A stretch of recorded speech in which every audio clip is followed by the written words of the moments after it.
Raw sugar for my tea here.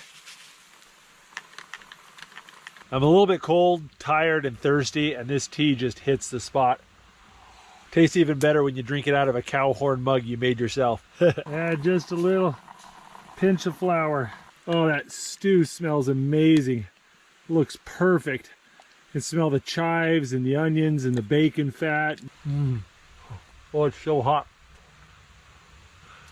Oh, I can see my breath. But this stew is hitting the spot.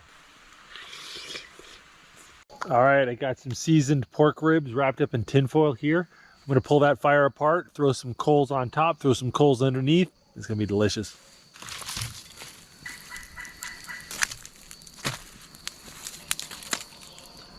All right, we'll let that sit for about an hour. Let it cook nice and slow.